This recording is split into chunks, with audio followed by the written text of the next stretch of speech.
Selamat malam. Perkenalkan, kami dari kelompok satu. Di sini kelompok kami akan mempresentasikan alat industri kimia pabrik dari pupuk NPK. Dari PPT ini disusun oleh kelompok dengan beranggotakan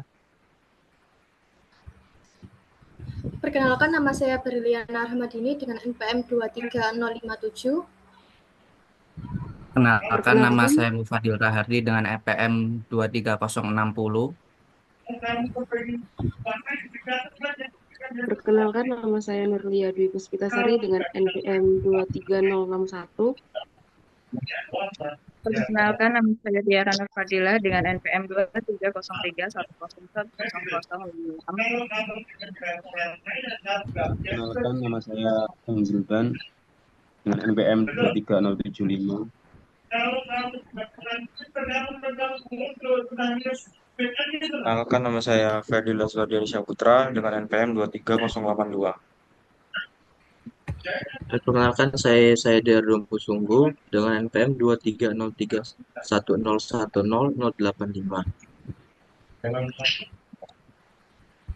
Oke, buat yang pertama dalam proses industri pupuk NPK itu, di mana yang pertama itu adalah penerimaan bahan.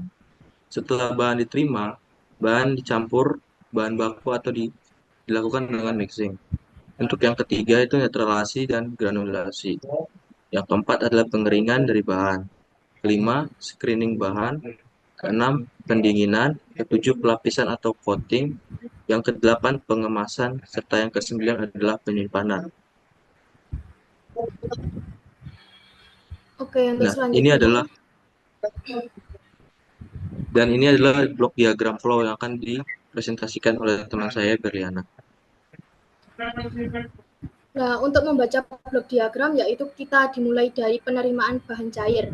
Nah, penerimaan bahan cair itu terdiri dari asam sulfat, asam fosfat, dan juga amonia cair. Nah, pengumpanan dan pencampuran bahan baku cair yaitu amonia cair, asam sulfat, dan asam fosfat yang berasal dari tangki penampung itu akan dialirkan ke dalam pompa dan tangki pre-neutralizer. Nah, dalam tangki ini itu akan menghasilkan ZA cair dan amonia fosfat dengan suhu minus 5 derajat Celcius dan tekanan 11 atm dan dipanaskan dengan heat exchanger tipe cell and tap dari 0 derajat Celcius hingga 5 derajat Celcius dengan proses netralisasi ini berlangsung pada tangki pre-neutralizer dengan kondisi temperatur 120 derajat Celcius hingga 130 derajat Celcius dengan tekanan 1 atm dan kecepatan putaran 56 rpm dengan menghasilkan amonium sulfat dan monoamonium fosfat. Nah, tekanan itu tidak boleh melebihi dari 1 atm dikarenakan jika tekanan lebih dari 1 atm itu takutnya akan menyebabkan zat-zat berbahaya dan juga jika tekanannya di bawah 1 atm itu akan menyebabkan reaksi tidak berjalan sempurna. Nah, kemudian setelah penerimaan bahan baku padat yaitu urea, ZA dan kalium klorida yang berasal dari silo yaitu yang bahan baku padat itu dikumpulkan dengan ball conveyor dan dimasukkan pada bucket elevator kemudian dibawa ke granulator untuk menciptakan netralisasi sempurna. Nah, larutan tangki pre-neutralizer itu akan dipompakan ke dalam granulator bersama dengan bahan baku padat dan dialirkan amonia dari tangki penampung. Nah, pada granulator itu akan terjadi reaksi pembentukan monoamonium fosfat dan DAP dengan temperatur 80 derajat Celcius hingga 95 derajat Celcius.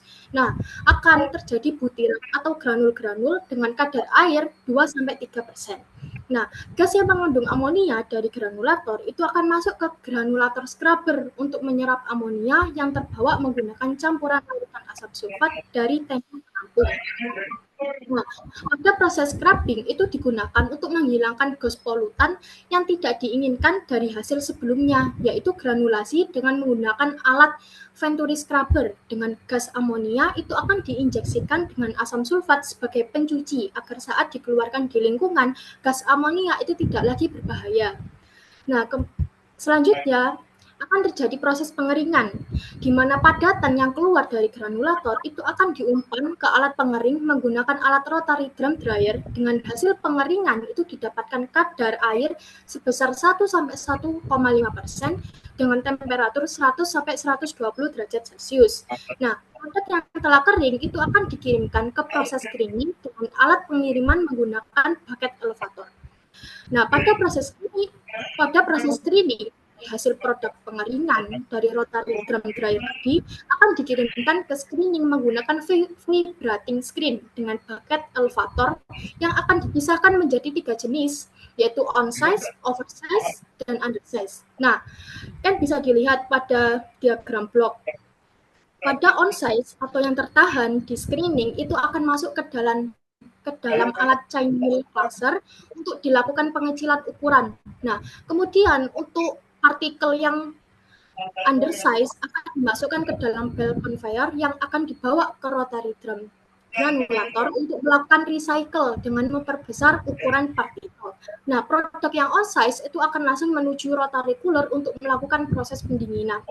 Nah, gunanya proses pendinginan itu apa? Jadi, gunanya proses pendinginan itu digunakan agar pupuk-pupuk yang telah menjadi granulator itu tidak lagi mengalami penggumpalan. Nah, soalnya kalau misalnya pupuk mengalami penggumpalan itu akan berpengaruh pada hasil produksinya. Nah, pada proses pendinginan dari hasil pengeringan dan pupuk yang on-size tentunya memiliki suhu yang tinggi kan. Nah, maka diperlukan pendinginan menggunakan alat rotary cooler. Nah, di mana produk akan didinginkan hingga suhu 55 derajat Celcius dengan menggunakan udara kering yang berasal dari heat exchanger. Nah, setelah dilakukan pendinginan, maka pupuk itu akan dibawa untuk proses coating atau pelapisan dengan coating cooler. Dan dengan coating powder diumpan ke coater drum dengan menggunakan alat rotary drum melalui spray conveyor, di mana coating oil ini berasal dari tangki coating oil yang dipompa ke dalam coater drum menggunakan coating oil pump dengan produk keluaran bersuhu 55 derajat Celcius. Nah, kemudian setelah dilakukan coating ataupun pelapisan, setelah produk mengalami proses, maka pupuk akan dikemas ke dalam pengemasan produk dan dikirim ke gudang penyimpanan dengan alat bell conveyor dan produk siap untuk didistribusikan ataupun dijual. Oke, slide selanjutnya.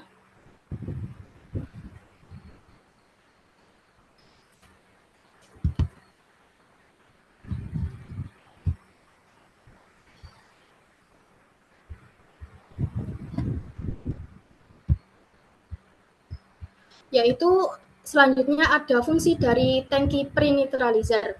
Nah, fungsi dari tangki pre-neutralizer ini itu simple, yaitu pembuatan pupuk NPK itu dengan mengatur reaksi neutralisasi antara bahan-bahan kimia yang diperlukan. Nah, tangki pre-neutralizer itu digunakan untuk pengolahan pertama, yaitu untuk mengatur suhu, untuk mengatur berapa pH-nya, dan juga untuk tekanan ATM-nya. Nah, cara kerjanya itu sangat simpel.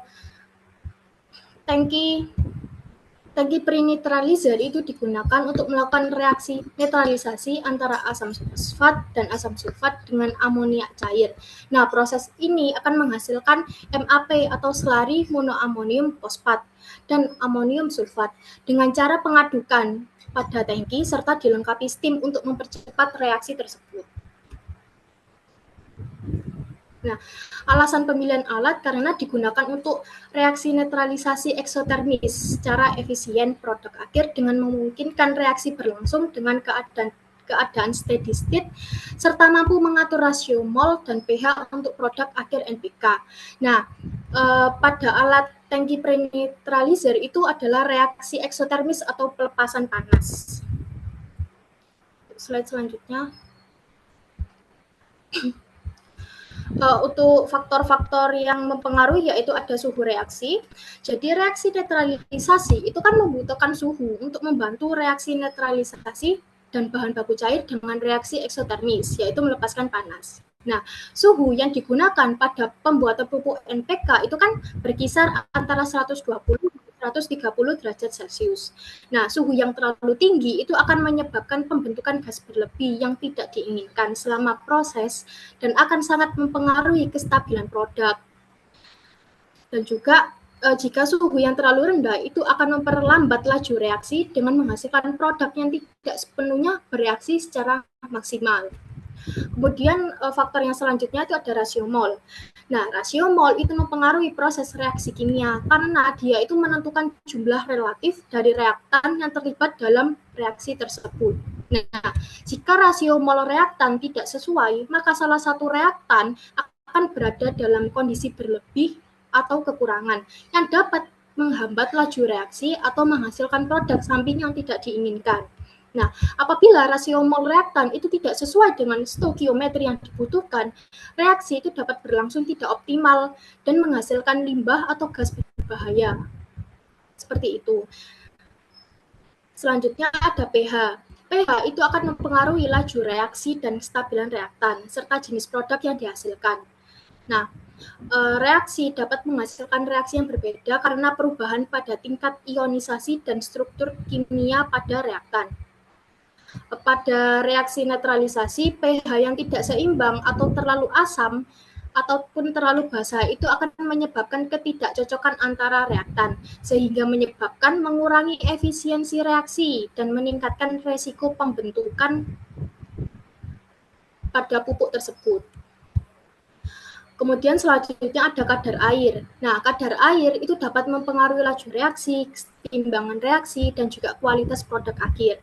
Nah, pada reaksi pembentukan amonium nitrat dan amonia dan asam nitrat juga, kadar air itu sangat penting untuk melarutkan reaktan dan interaksi antara molekulnya. Nah, kadar air yang kurang itu dapat menghambat proses pelarutan, sehingga mengurangi konsentrasi reaktan dalam larutan dan menghambat laju reaksi. Nah, namun kadar air yang terlalu tinggi itu dapat menyebabkan penggumpalan ataupun cracking pada produk granular dan menyebabkan terjadinya gas berbahaya seperti kayak gas nitrat dan mempengaruhi kualitas produk akhirnya. Kemudian slide selanjutnya yaitu kelebihan dan kekurangan. Kelebihannya yang pertama yaitu ruang tangki yang terlalu besar. Nah, ruang tangki yang terlalu besar seperti tangki pre-neutralizer itu kan tentunya akan memuat banyak tempat. Nah, hal ini itu sangat penting untuk mengoptimalkan biaya operasional dan meningkatkan profitabilitasnya karena produksi yang lebih besar dan mengurangi biaya per unit produk. Nah, selain itu, tangki yang lebih besar itu pabrik dapat beroperasi lebih efisien tanpa sering melakukan pengisian ulang bahan, namun juga akan memakan waktu, memakan tempatnya juga. Kemudian ada kontrol pH akurat.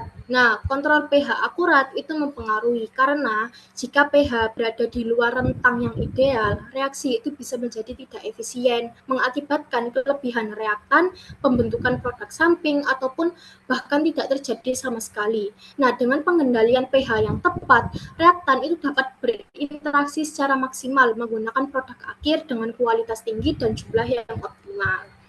Kemudian ada produksi slurry atau slurry dengan kualitas tinggi.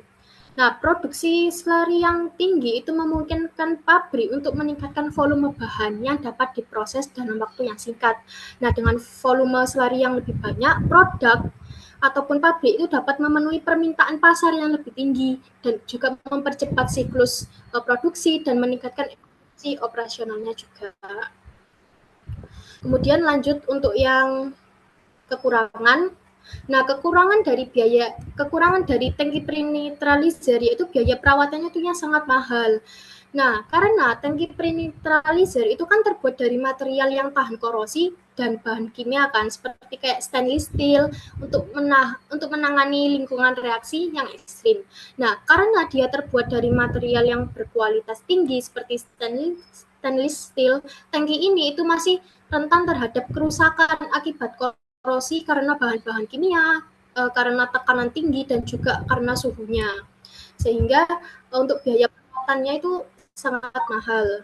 Kemudian untuk perubahan suhu dan lingkungan, Suhu yang terlalu tinggi dapat meningkatkan laju reaksi dan menyebabkan suhu menjadi tidak terkontrol juga. Kemudian pada pengolahan limbah, selama reaksi netralisasi akan terbentuk limbah cair yang mengandung sisa asam. Nah, jika pengolahan limbah ini tidak diatur, maka dapat mempengaruhi lingkungan sekitar. Untuk selanjutnya.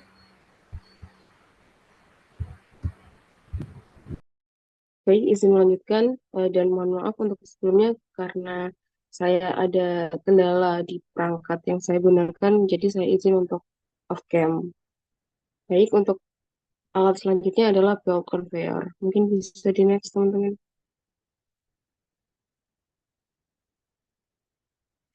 Oke, belt conveyor adalah sistem transportasi yang menggunakan belt atau sabuk untuk memindahkan material dari satu tempat ke tempat lain sepanjang arah horizontal atau kemiringan tertentu. Belt conveyor ini biasanya untuk memindahkan material dengan jenis padat ataupun curah seperti pupuk ataupun tepung. Dan komponen utama dari belt conveyor ini itu ada belt, ada rollernya, ada motor, kemudian frame dan idler yang bekerja sama untuk memastikan pergerakan yang lancar dan efektif untuk belt conveyor ini beroperasi. Next one.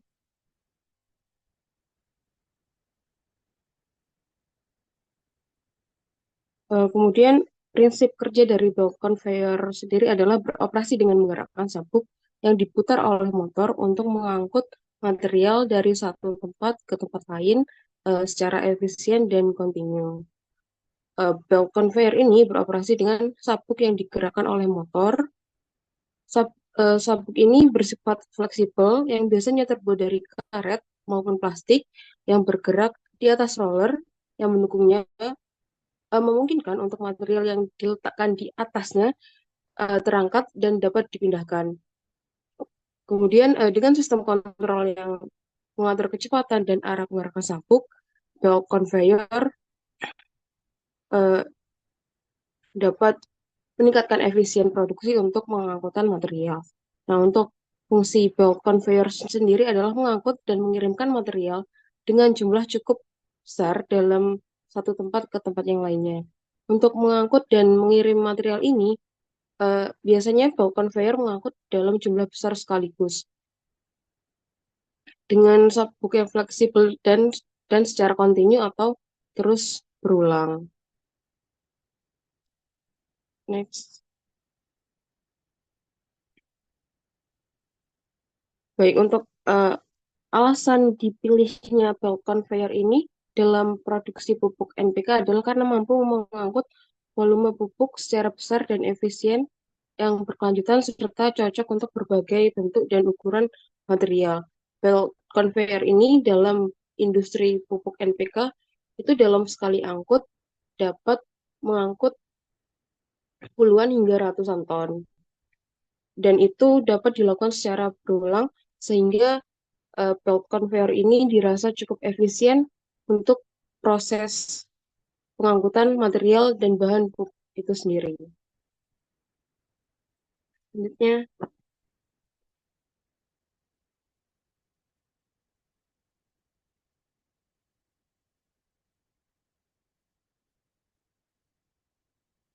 untuk selanjutnya itu faktor-faktor yang mempengaruhi dari produktivitas belt conveyor ini.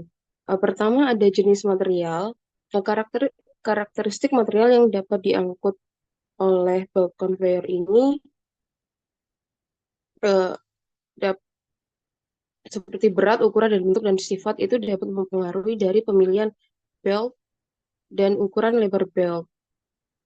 Material yang lebih berat atau abrasif memerlukan sabuk yang biasanya lebih kuat dan lebih tahan lama dibandingkan dengan sabuk yang terbuat dari karet biasanya.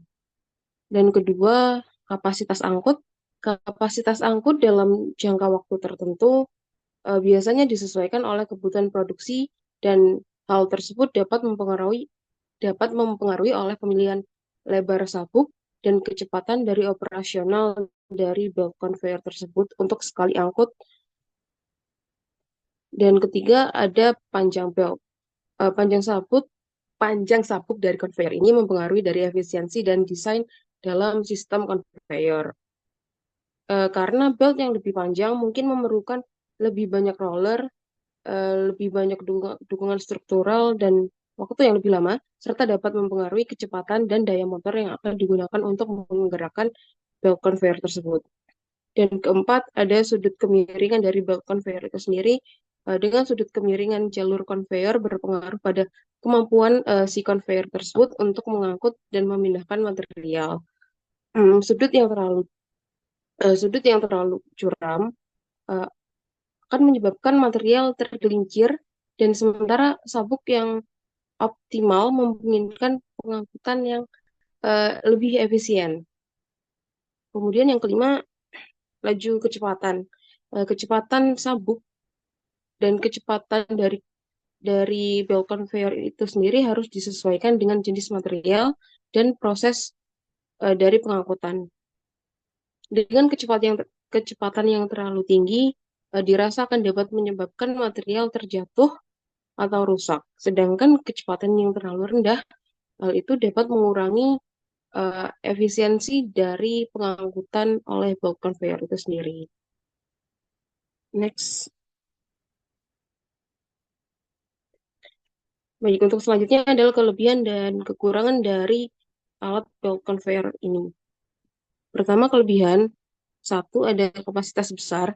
Belt conveyor mampu mengangkat material dalam jumlah besar dalam sekali waktu secara efisien dan menjadikannya ideal untuk pengangkutan yang memerlukan volume pengangkutan yang tinggi.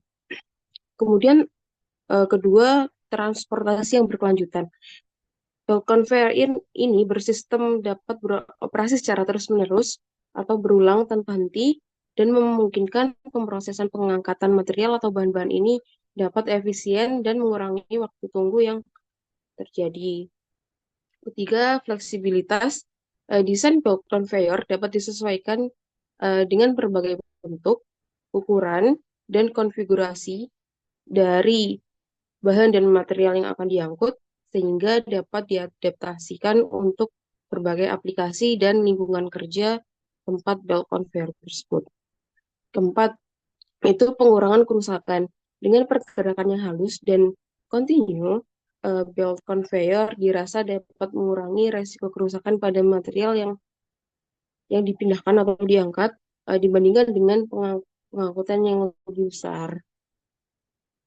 Kemudian yang kelima, memerlukan daya yang lebih kecil.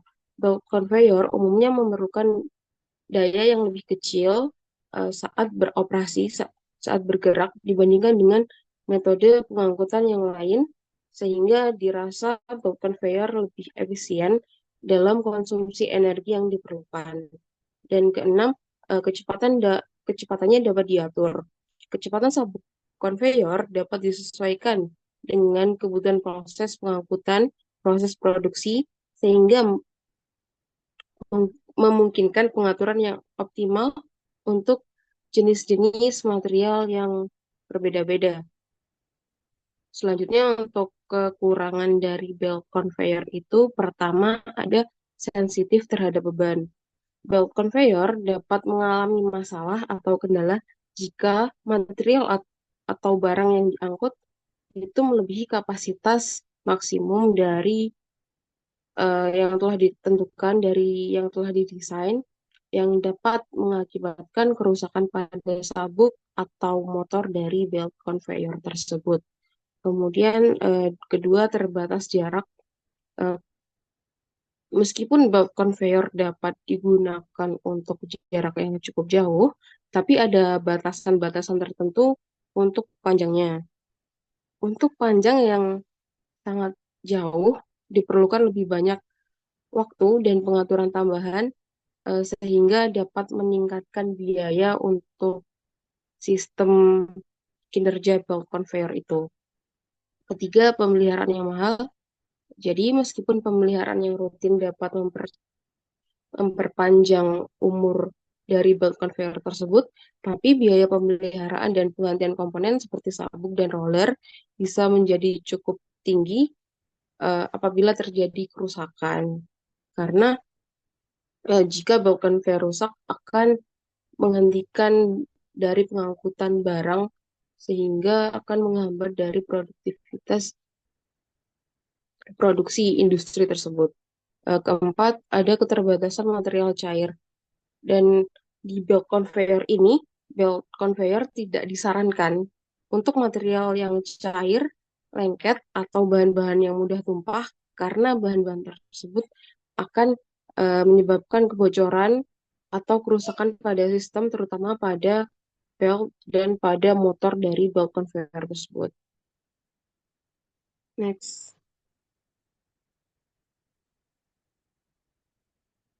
Baik, selanjutnya akan dilanjutkan oleh kawan saya.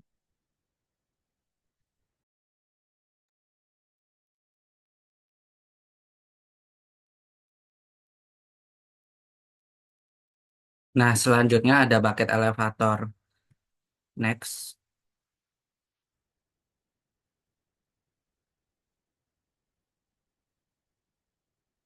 Bucket elevator adalah suatu alat untuk memindahkan bahan yang arahnya vertikal atau tinggi. Alat ini terdiri atas rantai yang tidak berujung. Bucket elevator digunakan juga untuk mentransfer material dari permukaan tanah ke ketinggian tertentu. Nah, fungsi utamanya yaitu sebagai alat transportasi dalam produksi pupuk NPK dan tugas utama mengangkut material curah dari satu tahap proses ke tahap lainnya. Dengan menggunakan ember yang dipasang pada rantai atau sabuk, bucket conveyor dapat bucket elevator dapat memindahkan material secara vertikal atau horizontal dalam jumlah besar dengan kecepatan yang diperlukan, sehingga meminimalkan waktu dan tenaga kerja. Selain itu, sistem ini dirancang untuk menjaga kebersihan dan mengurangi risiko kontaminasi selama proses produksi. Next. Lalu ada prinsip kerja. Untuk prinsip kerjanya, material dimasukkan ke dalam ember atau bucket yang bergerak di bagian bawah elevator, biasanya dari hopper atau inlet feed.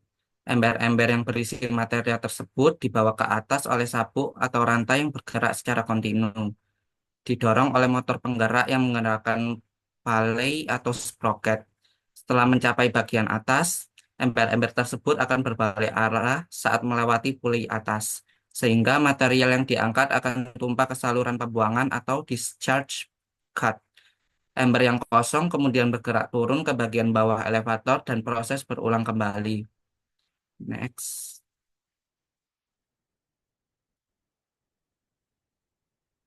Selanjutnya adalah alasan pemilihan alat. Alat ini dipilih untuk pembuatan pupuk NPK karena kemampuannya mengangkut material secara vertikal dengan cepat, efisien, dan aman tanpa merusak bahan. Next.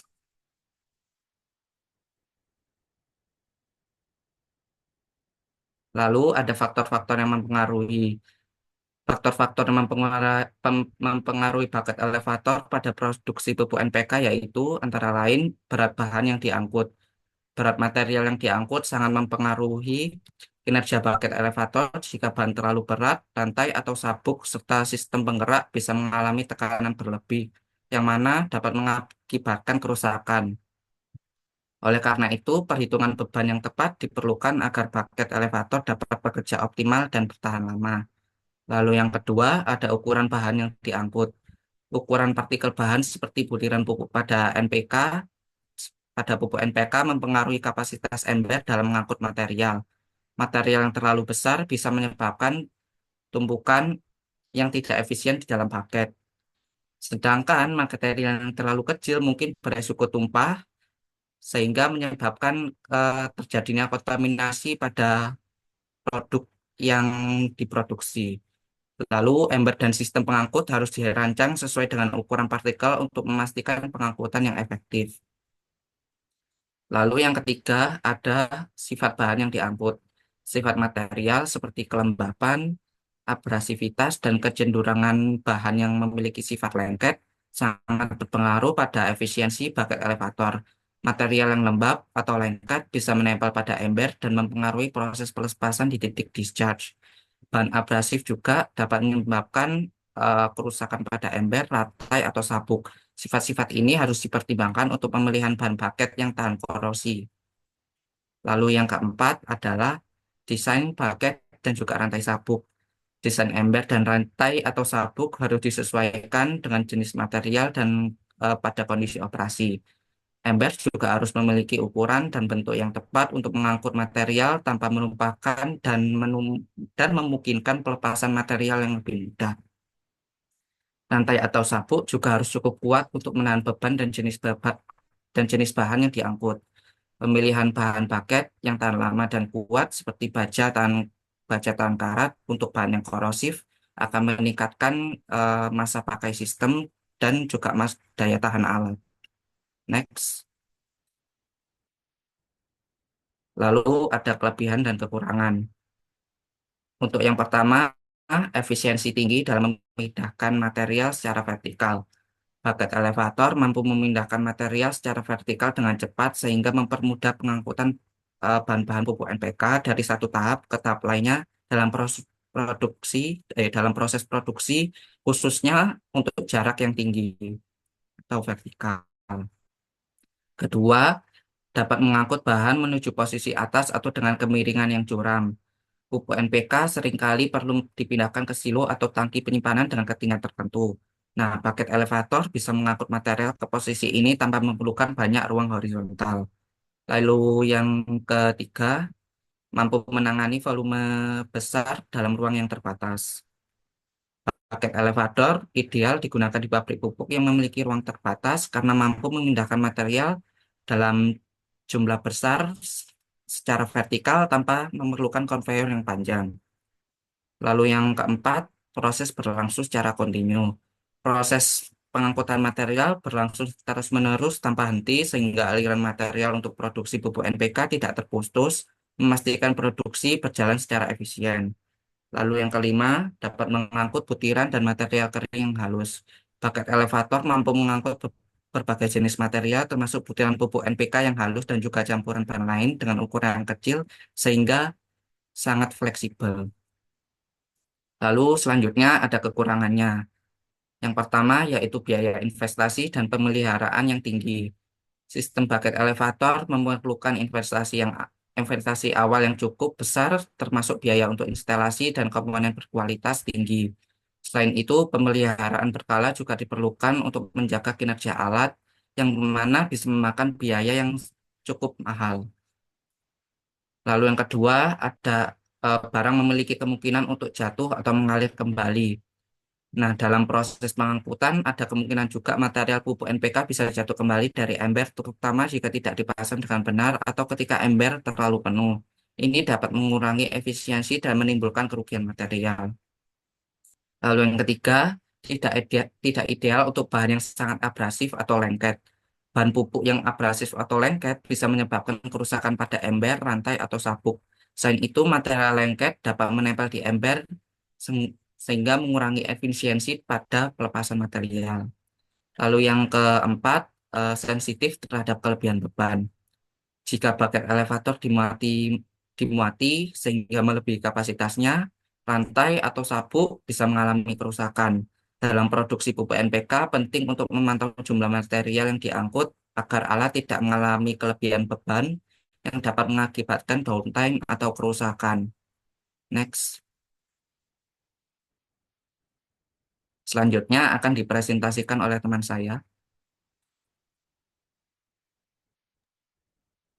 Baik, selanjutnya adalah alat eh, selanjutnya adalah alat rotary drum granulator.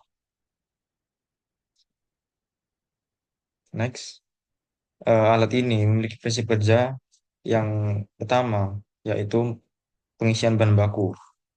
Prinsip kerja ini adalah dengan cara memasukkan campuran bahan kimia yang dimasukkan ke dalam drum.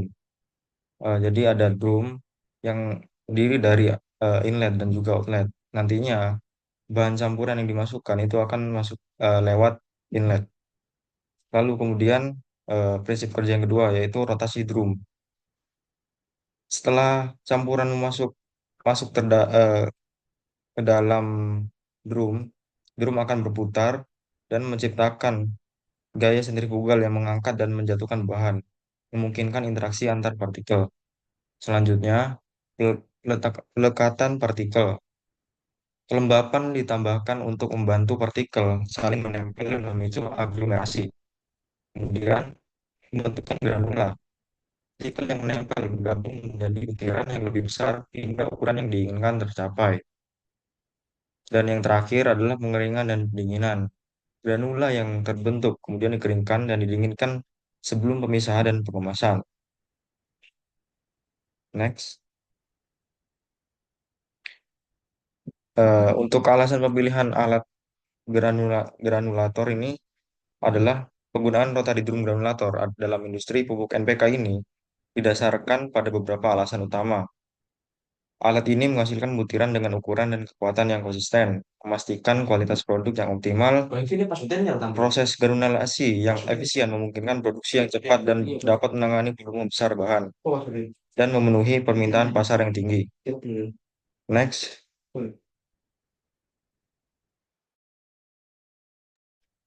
Terdapat beberapa faktor yang mempengaruhi alat ini. Terdapat 4 faktor yang mempengaruhi alat tersebut. Yang pertama adalah kualitas bahan baku. Salah satu kunci memperoleh produk yang baik adalah dengan menyediakan kualitas bahan baku yang juga baik. Kualitas bahan baku yang digunakan sangat mempengaruhi hasil granula.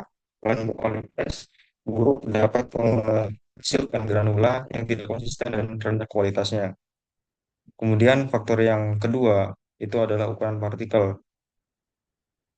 Ukuran partikel tak kalah penting dengan kualitas bahan baku. Partikel bahan baku menentukan bagaimana partikel akan berinteraksi dengan proses granulasi. Ukuran tidak tepat dapat mempengaruhi efisiensi, aglomerasi, dan juga kualitas granula. Kemudian faktor yang ketiga adalah kelembapan bahan. Faktor ini tak kalah penting dengan ukuran partikel, yang dimana kelembapan yang tepat diperlukan untuk membentuk partikel yang menempel.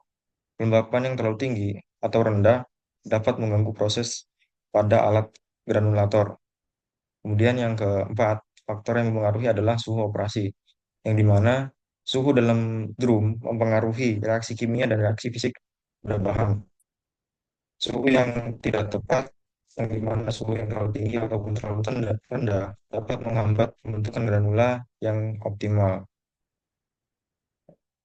Next slide.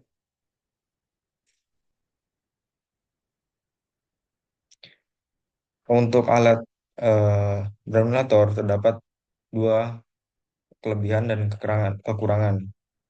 Yang dimana kelebihannya terdapat 3, dan kekurangan juga terdapat 3. Yang dimana kelebihan yang pertama adalah kualitas granula yang tinggi. Kualitas granula tinggi menghasilkan butiran dengan ukuran dan kekuatan yang konsisten dan meningkatkan efektivitas pupuk. Yang dimana seperti yang saya katakan tadi, eh, ukuran partikel dan juga kualitas bahan baku itu sangat penting terhadap kelebihan pada alat ini. Kemudian yang selanjutnya adalah kapasitas produksi besar.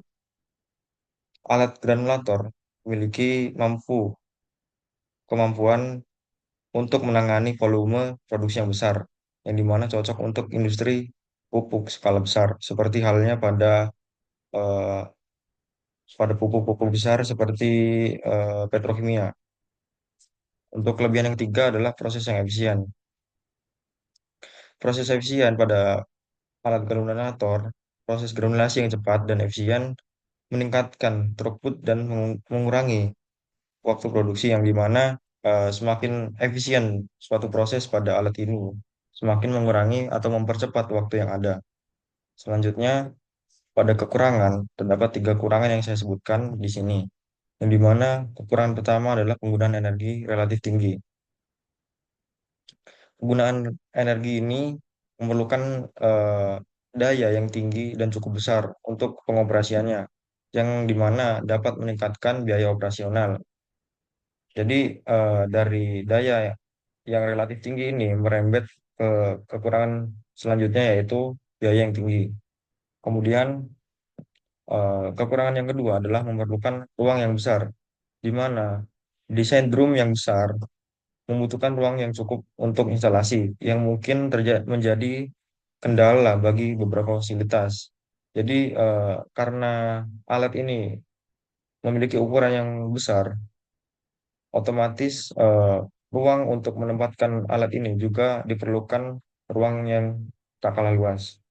Kemudian kekurangan yang ketiga, potensi kerusakan partikel rapuh. Eh, Potensi kerusakan ini, bahan yang terlalu rapuh dapat hancur selama proses, mengurangi kualitas produk akhir. Jadi sangat penting eh, sebelum memasukkan bahan atau inlet itu harus dipastikan bahwa produk yang digunakan sudah tepat sebelum diproses. Karena bahan yang tidak sesuai dengan alat ini atau bahan yang memiliki kualitas buruk akan berpengaruh terhadap kekurangan alat ini yang dimana potensi kerusakan partikel dapat terjadi. Next slide. Untuk alat selanjutnya akan dijelaskan oleh tim saya.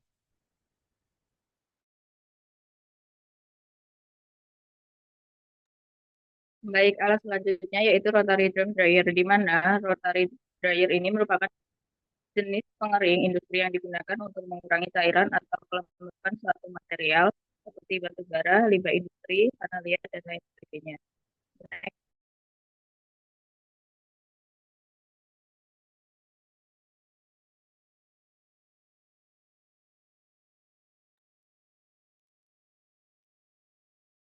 Berdasarkan prinsip kerjanya, rotary dryer pada proses pembuatan pupuk NPK bekerja dengan prinsip pengeringan material menggunakan aliran udara panas yang dihembuskan melalui drum yang besar. Material pupuk NPK granular yang masuk ke dalam drum dari sisi yang lebih tinggi secara perlahan ke sisi yang lebih rendah seiring dengan rotasi drum. Selama pergerakan ini, material terangkat dan dijatuhkan berulang kali, sehingga butiran-butiran pupuk yang basah bisa dan menyerap panas dari aliran udara panas mengalir secara kokaran, yaitu searah dengan pergerakan material, sehingga mempercepat proses penguapan kelembapan. Drum ini digerakkan oleh motor yang terhubung dengan gear di bagian luar, memastikan silinder terus berputar dan material terdistribusi merata. Prinsip ini memungkinkan pengiriman spesifikasi yang diinginkan, sehingga proses siap untuk pengemasan atau penyimpangan. Nah,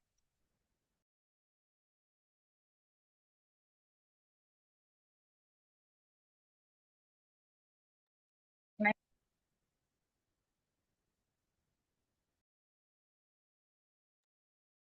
alasan memilih alat rotary dryer ini untuk pengeringan pupuk NPK karena desainnya yang efisien dalam menghilangkan kelembapan merata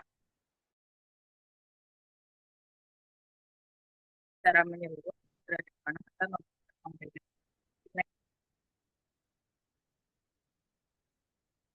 Baik, selanjutnya faktor-faktor yang mempengaruhi. Yang pertama yaitu kelembapan material, di mana semakin tinggi kadar air dalam pupuk, semakin lama waktu yang dibutuhkan untuk pengeringan. Hal ini mempengaruhi efisiensi pengeringan secara keseluruhan. Yang kedua yaitu suhu, di mana suhu yang lebih tinggi dapat mempercepat pengeringan, tetapi harus dikendalikan agar tidak terlalu panas, yang bisa mengakibatkan rusaknya pupuk atau menyebabkan degradasi kualitas. Yang ketiga yaitu kecepatan rotasi drum. Kecepatan putaran drum menentukan distribusi dan pencampuran material di dalam dryer. Kecepatan yang optimal memungkinkan kontak yang merata antara material dan udara panas. Selanjutnya, waktu retensi material, di mana waktu yang dihabiskan material di dalam drum juga mempengaruhi hasil pengeringan. Jika terlalu cepat, material mungkin tidak kering dengan baik, dan jika terlalu lama, efisiensi energi akan menurun. Dan yang kelima yaitu ukuran dan sifat material, di mana ukuran butiran pupuk NPK juga berpengaruh. Material yang lebih halus akan lebih cepat kering dibandingkan butiran yang lebih besar. Selain itu, sifat fisik material seperti kepadatan dan porositas juga mempengaruhi proses pengeringan. Next.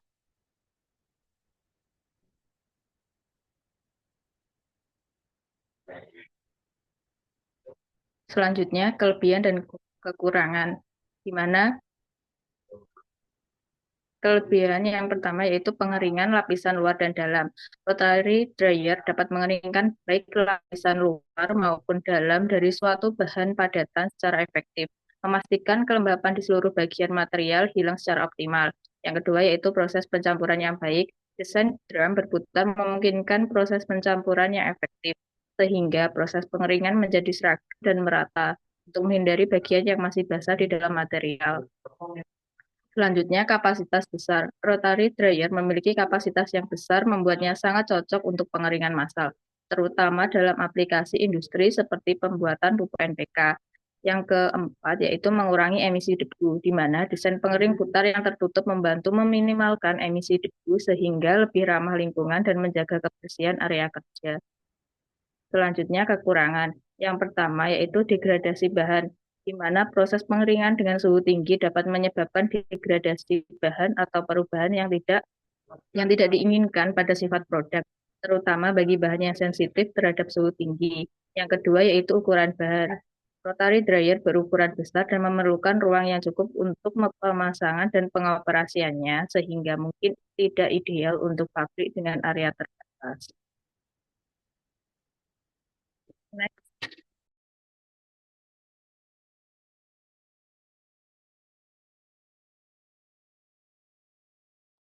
Selanjutnya akan disampaikan oleh teman saya. Oke, selanjutnya ada alat vibrating screen. Vibrating screen berikut seperti gambarnya, ada triple deck atau triple ayak. Nah, buat vibrating screen itu sendiri, itu alat yang berbentuk seperti papan, berbeda dengan tremel yang bentuknya seperti tabung. Nah, itu vibrating screen ini terdiri dari 3 deck atau layer atau ayakan. Vibrating screen ini digunakan untuk pemisahan vertikal yang berkisaran ukuran 50 sampai 90 mesh. Jenis screen ini bergoyang menggunakan listrik, dan getaran tersebut mempercepat proses pengayakan dan mencegah terjadinya penyumbatan. Oke, buat mesin vibrating screen ini memiliki fungsi pada pabrik pupuk, di mana mesin vibrating screen ini memisahkan ukuran material pupuk berdasarkan ukuran mesh ayakan yang akan dituju atau dicapai.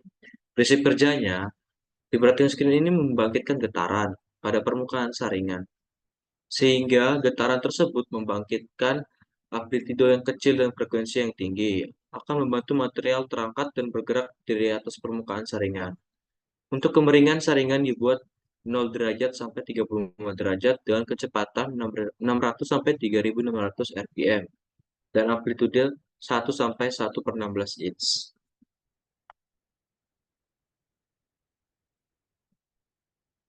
Nah, di sini ada gambar alat dari vibrating screen dari cara kerjanya, serta fungsi dan alasan pemilihan dari penggunaan vibrating screening ini pada pupuk NPK, di mana pemilihan vibrating screening ini penting untuk memastikan keseragaman ukuran dari partikel yang mempengaruhi kualitas produk akhir.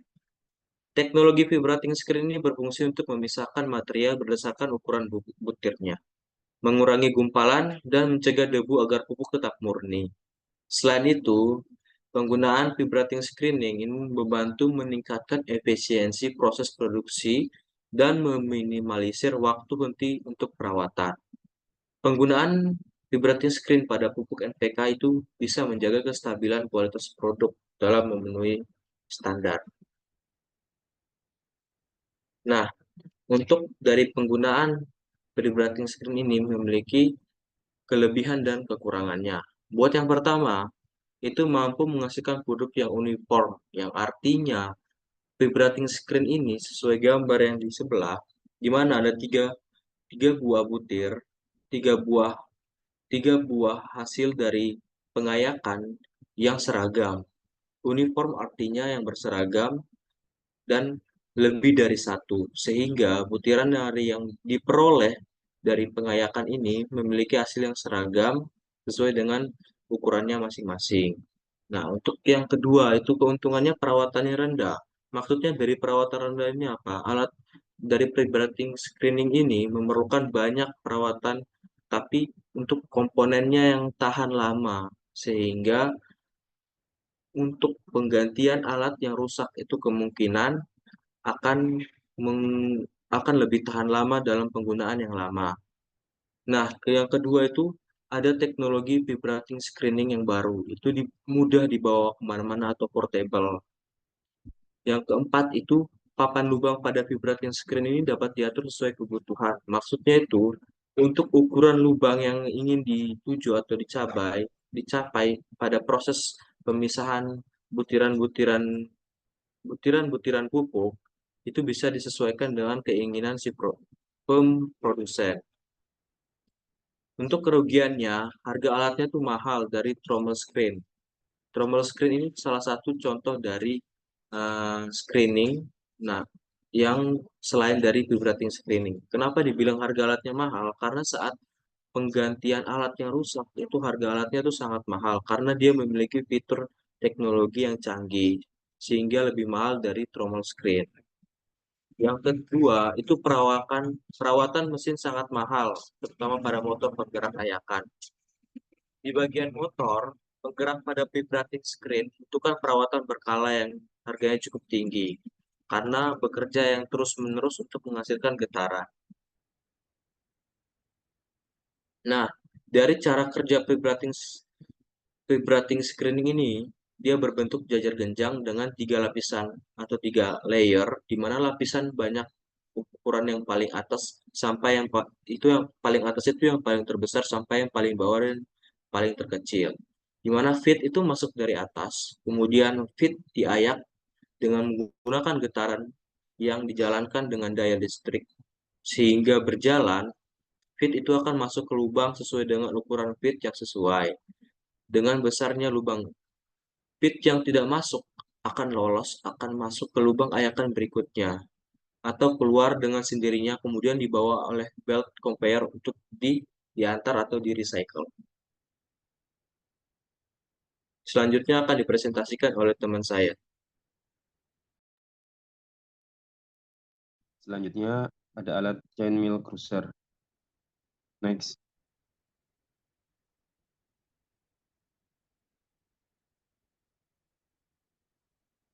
Alat chain mill cruiser adalah alat yang digunakan untuk memecah butiran produk pupuk oversize, sehingga produk hasil dari pecahan chain mill cruiser akan kembali ke sistem dan kembali diolah untuk menjadi butiran produk sesuai dengan prosedur manajemen yang diinginkan. Next. Prinsip kerja alat chain mill cruiser. Mata rantai yang diputar dengan kecepatan tinggi mengurangi ukuran partikel dengan cara menghantam material. Penggilingan ini menghasilkan sedikit material halus atau pecah halus. Penggilingan ini dengan mudah menangani material yang cenderung mengumpal atau tersumbat. Prinsip kerjanya bisa dilihat pada gambar yang ada di PPT. Mata rantai atau palu yang berputar dengan kecepatan tinggi saat bahan baku masuk, mata rantai ini akan menghantam material, menyebabkan penghancuran awal. Setelah penghancuran awal, material yang telah hancur akan terus bergerak di dalam ruang penghancur. Proses ini melibatkan interaksi antar material yang hancur dan mata rantai, yang terus menghancurkan sisa-sisa yang lebih besar. Berkat desain mesin atau ukuran mata rantai yang sesuai, maka feed yang dihasilkan akan juga semakin kecil. Alat ini penting untuk memastikan bahwa ukuran partikel akhir sesuai dengan spesifikasi untuk pupuk NPK. Material yang telah mencapai ukuran yang diinginkan akan keluar dari outlet di bagian bawah alat.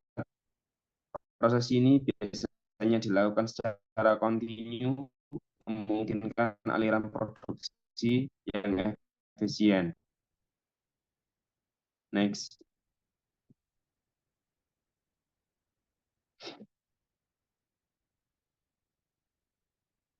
Next. Alasan pemilihan alat chain mill cruiser. Alat chain mill cruiser dapat mengolah berbagai jenis bahan mentah, termasuk yang keras dan lembut. Alat chain mill cruiser memungkinkan fleksibilitas dalam formulasi pupuk, dan chain mill cruiser menghasilkan ukuran partikel yang konsisten, yang penting untuk memastikan distribusi nutrisi yang merata dalam pupuk. Next.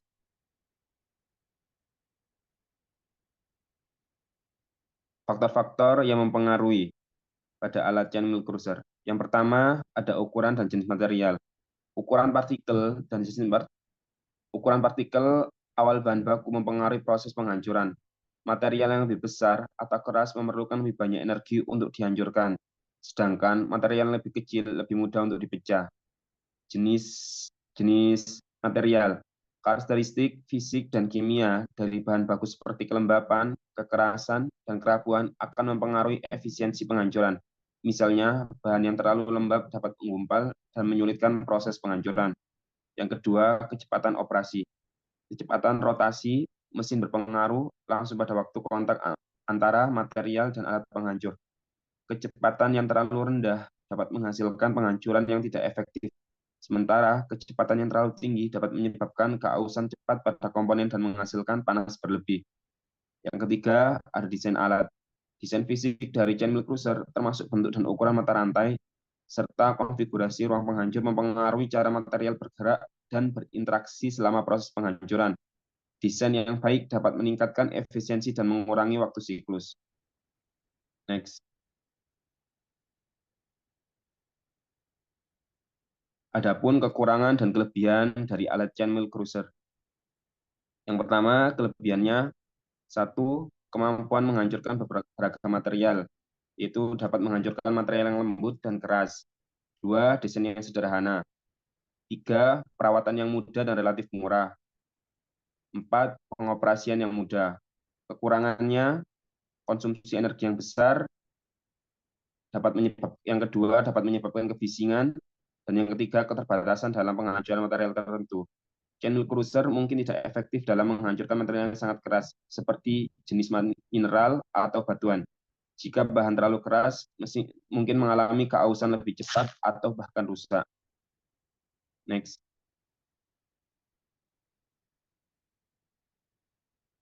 Selanjutnya, alat selanjutnya akan dilanjutkan oleh teman saya.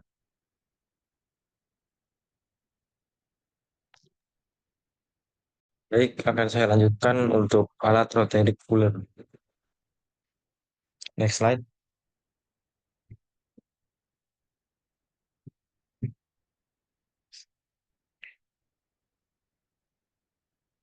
Jadi pada alat rotary cooler adalah alat yang digunakan untuk mendinginkan material dengan cara memanfaatkan rotasi, yang dimana prinsip ini kerjanya adalah dengan memutar drum atau silinder yang berisi material panas, sehingga material tersebut bersentuhan dengan dinding dingin dari alat, memungkinkan panas untuk disipasi.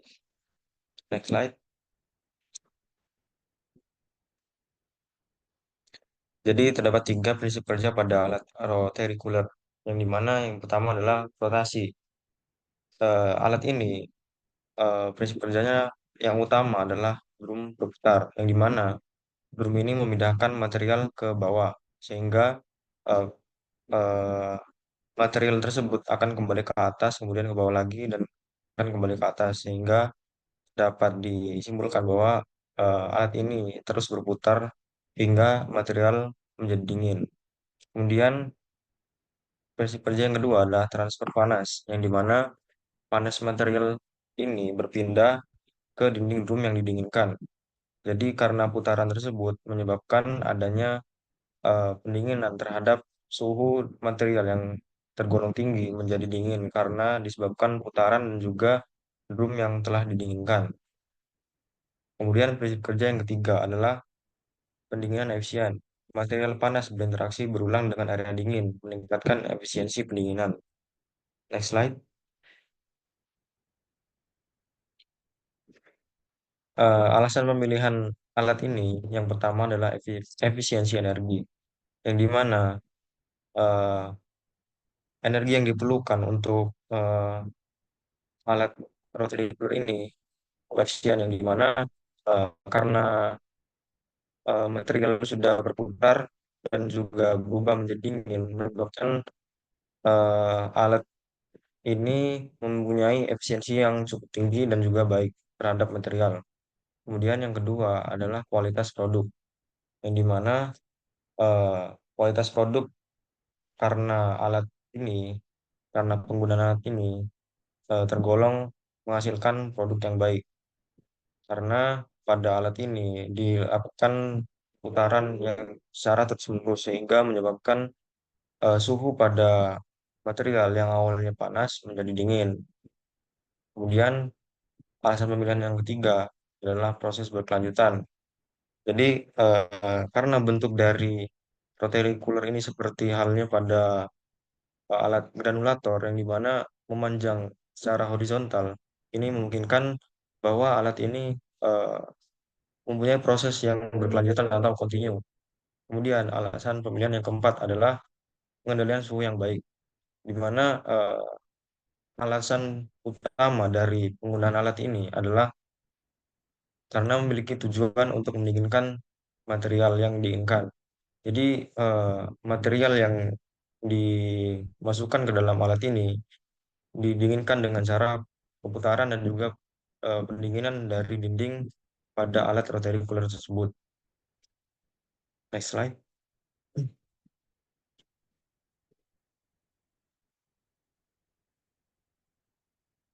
Kemudian faktor-faktor yang mempengaruhi dari alat rotary cooler ini adalah yang pertama tersedianya energi,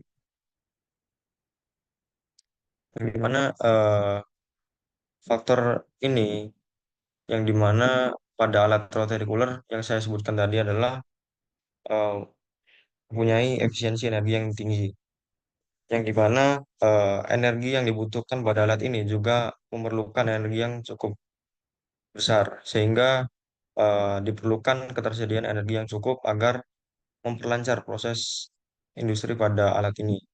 Kemudian faktor yang mempengaruhi yang kedua adalah distribusi ukuran partikel,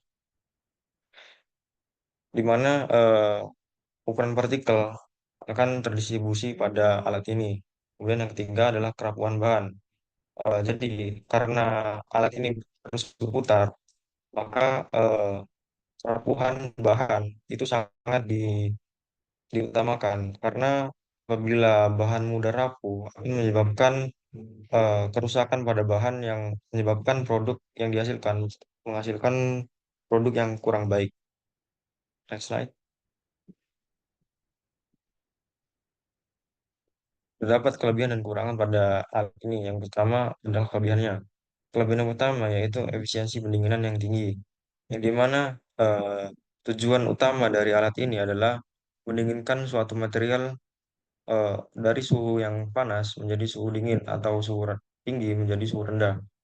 Jadi karena perputaran tersebut menyebabkan suhu pada material menjadi rendah. Kemudian kelebihan yang kedua adalah kapasitas besar, yang dimana pada alat rotary cooler ini yang sudah saya tunjukkan pada PPT, bisa dilihat bahwa alat ini cukup terbilang besar karena eh, diameter yang dibutuhkan untuk mendesain alat ini juga besar, sehingga menyebabkan kapasitas yang nantinya masuk ke dalam alat ini juga akan terbilang besar. Kemudian kelebihan yang ketiga adalah desain yang sederhana. Alat ini hanya terdiri dari satu buah seperti drum, alat seperti drum, di mana drum ini dikelilingi oleh pipa yang dialiri oleh air. Jadi eh, drum pada air yang mengalir tersebut terus berputar sehingga menyebabkan air yang di sekeliling material itu menjadi dingin dan menyebabkan suhu pada material berubah ikut menjadi dingin. Kemudian kurangan pada alat ini terdapat tiga kekurangan, yang dimana yang pertama adalah konsumsi energi yang besar.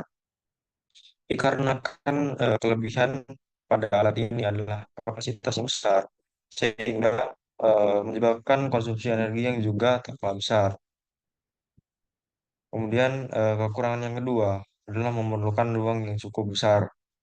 Kembali lagi kepada kapasitas yang besar, otomatis alat ini juga memiliki ukuran yang cukup besar, yang dimana perlu adanya ruang yang cukup besar untuk menempatkan alat ini pada ruang yang cukup. Kemudian kekurangan yang ketiga adalah biaya yang besar. Karena kapasitas besar dan konsumsi energi yang juga besar, ini merembet kepada biaya yang juga tak kalah besar, di mana karena kapasitas yang besar, konsumsi energi yang besar, dan juga memiliki eh, perluan ruang yang cukup besar, sehingga pada ujungnya akan menyebabkan biaya yang memerlukan budget yang juga cukup untuk memenuhi alat ini. Selanjutnya, untuk alat cutter drum akan dijelaskan oleh rekan saya. Nah, selanjutnya ada cutter drum. Nah, cutter drum itu adalah alat yang berfungsi pada tahap akhir proses produksi pupuk untuk melapisi butiran pupuk dengan lapisan pelindung khusus. Next.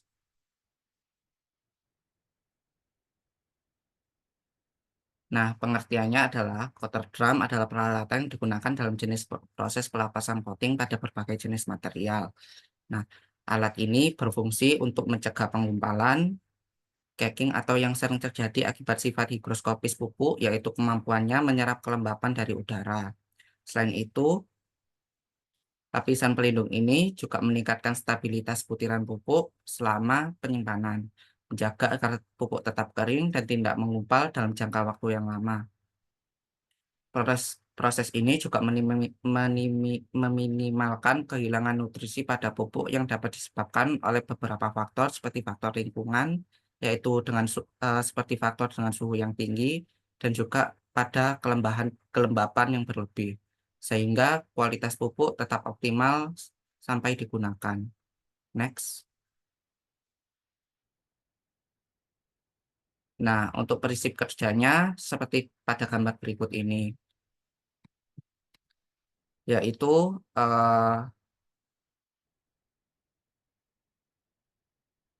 water drum memiliki prinsip kerja yang melibatkan rotasi drum untuk melapisi material seperti pada butiran pupuk secara merata dengan bahan pelapis. Prinsip kerja water drum dalam produksi pupuk NPK yaitu seperti proses pelapisan butiran pupuk, pelepasan butiran pupuk di dalam drum yang berputar. Setelah melalui tahap pendinginan, butiran pupuk dimasukkan ke dalam cutter drum di mana dilapisi secara bertahap dengan coating oil untuk mengurangi higroskopisitas dan coating powder seperti sulfur silika contohnya, yang mana digunakan untuk menjaga penggumpalan. Selama drum berputar, pelapis secara merata menyelimuti setiap butiran, yang mana menciptakan lapisan pelindung yang membantu menjaga stabilitas butiran selama penyimpanan dan mencegah kehilangan nutrisi yang diakibatkan kelembapan. Next.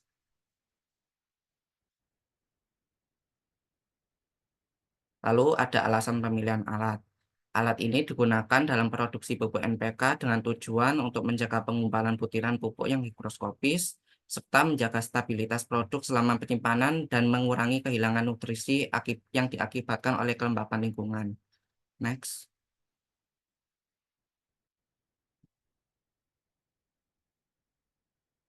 Lalu ada faktor yang mempengaruhi. Ada 4 faktor mempengaruhi cutter drum dalam produksi pupuk NPK. Yang pertama yaitu kecepatan putaran drum.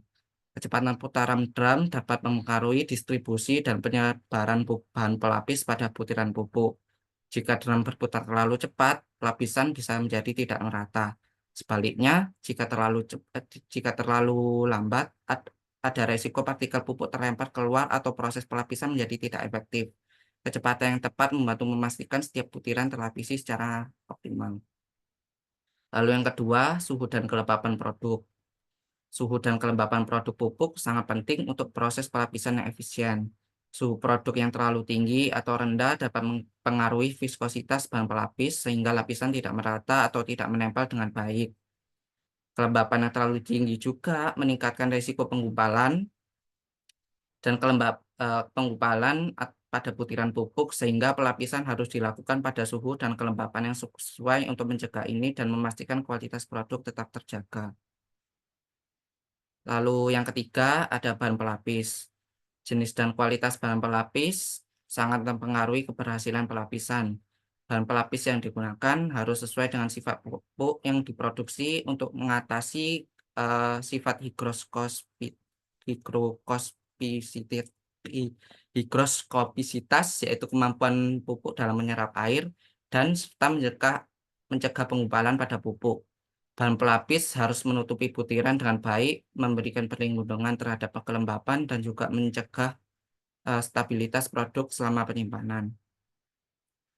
Lalu yang keempat ada waktu pelapisan. Durasi atau waktu yang dihabiskan dalam kotak drum untuk melapisi butiran pupuk mempengaruhi ketebalan serta konsistensi lapisan pelindung.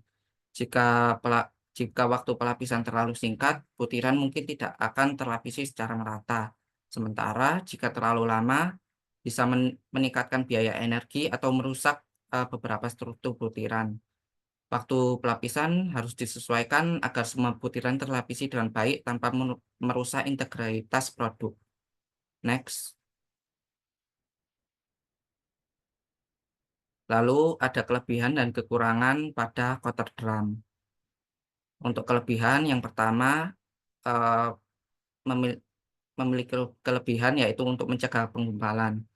Proses pelapisan dalam coater drum menggunakan bahan pelapis seperti coating oil dan powder yang membantu mencegah penggumpalan atau caking pada butiran pupuk. Yang mana penting karena pupuk bersifat higroskopis dan cenderung menyerap kelembapan yang dapat menyebabkan produk menggumpal selama penyimpanan atau distribusi. Lalu yang kedua, coater drum dapat menjamin kualitas pada produk. Dengan coater drum, lapisan pelindung pada butiran pupuk bisa dibuat merata dan konsisten, yang mana menjaga kualitas produk tetap stabil selama penyimpanan. Lapisan ini juga membantu menjaga pupuk agar tidak kehilangan nutrisi akibat faktor lingkungan seperti kelembapan atau juga pada suhu tinggi. Lalu yang ketiga, mesin pada coater drum umumnya tahan lama. Coater drum dirancang untuk beroperasi secara kontinu dengan kapasitas tinggi.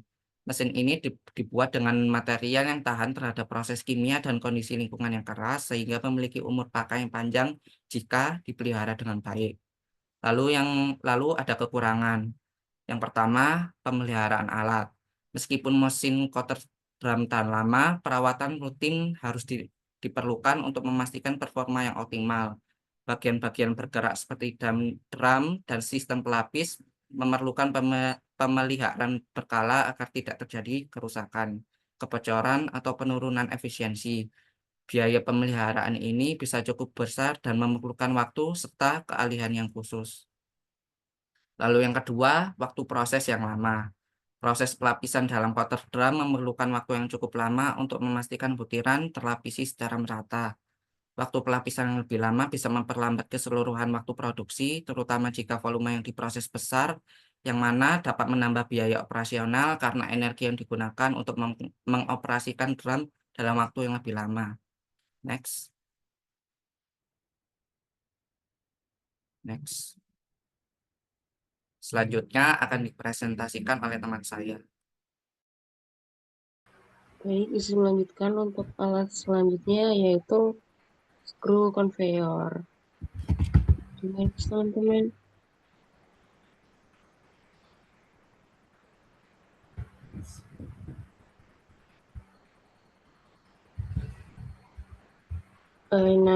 Screw conveyor sendiri adalah alat yang digunakan untuk mengangkut atau memindahkan material dari satu tempat ke tempat lain dengan sebuah alat spiral atau skru yang berbentuk seperti skru yang berputar di dalam sebuah pipa. Alat ini terdiri dari sebuah spiral atau skrunya itu yang ada di dalam dengan di dalam sebuah pipa atau saluran. Next.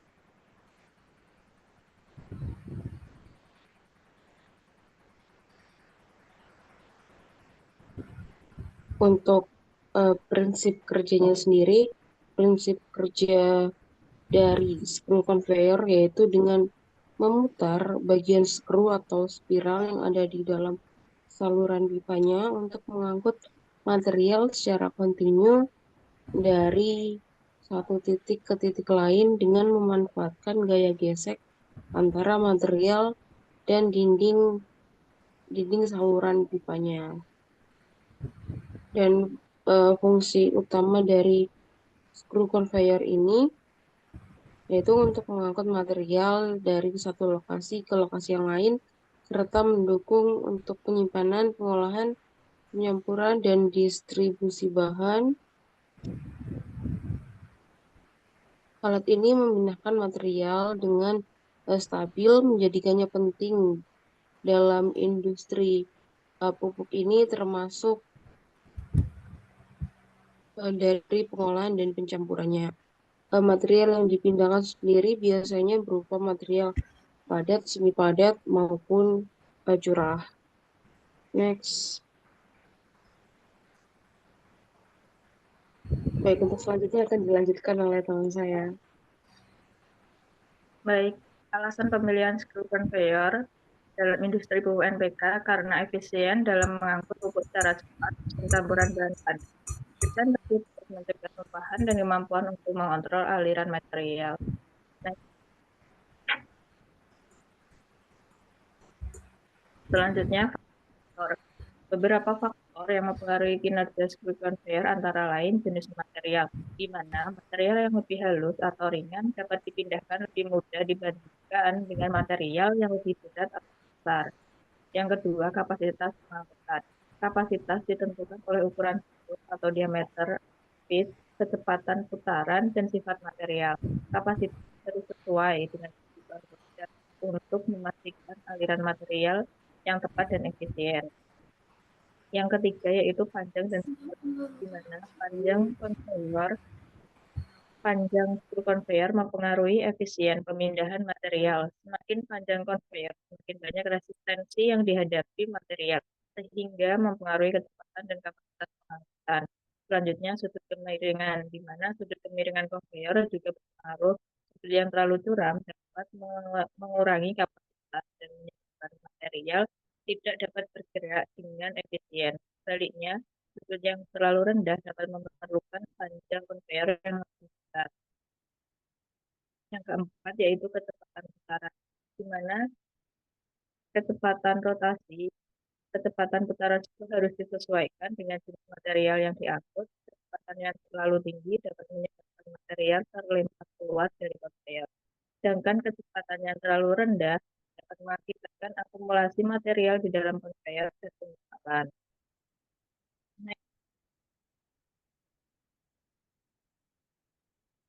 Selanjutnya, kelebihan dan kekurangan. Untuk kelebihan, yang pertama itu efisien pengangkutan.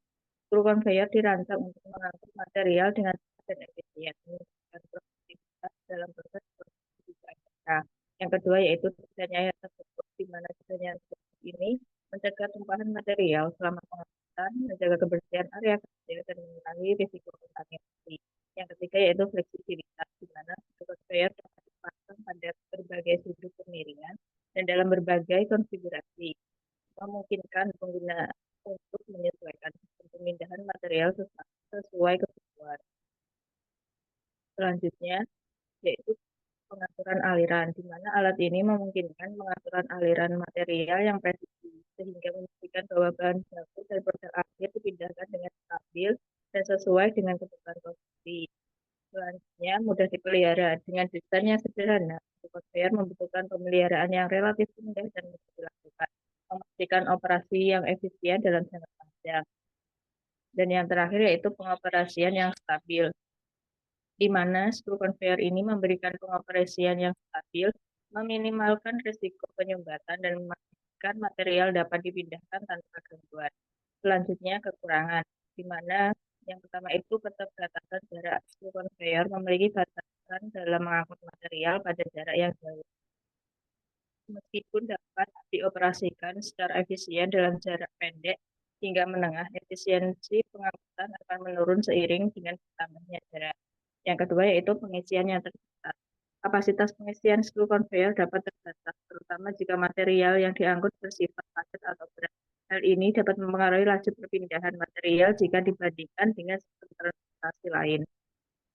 Selanjutnya yaitu risiko penyumbatan, di mana material yang cenderung menggumpal atau lengket dapat menyebabkan penyumbatan di dalam screw conveyor, mengganggu aliran dan mengurangi efisiensi sistem.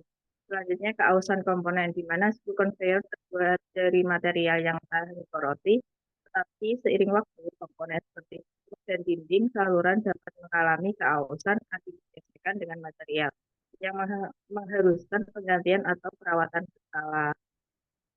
Dan yang terakhir yaitu keterbatasan sudut, di mana sudut kemiringan yang terlalu curam pada spool conveyor dapat mengurangi kapasitas pengangkutan dan efektivitas, sehingga perlu diperhatikan saat merancang sistem agar tidak melebihi batas sudut yang direkomendasikan. Next. Oke, untuk alat selanjutnya yaitu Venturi Scrubber. Next slide.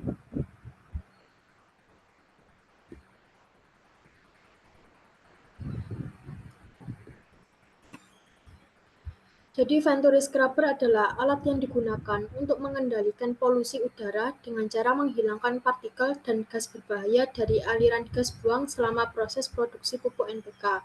Nah, cara kerjanya adalah inlet gas itu akan masuk dihisap oleh Venturi Scrubber dan dialirkan ke trot Venturi, kemudian membentuk droplet gas dan interaksi cairan gas dan melewati separator atau zona pembersihan untuk menghasilkan gas bersih bebas polutan. Next slide. Untuk alasan pemilihan Venturi Scrubber adalah efisiensi untuk menangkap partikel debu halus selama proses produksi dan kemampuan alat untuk pengendalian gas berbahaya. Next slide.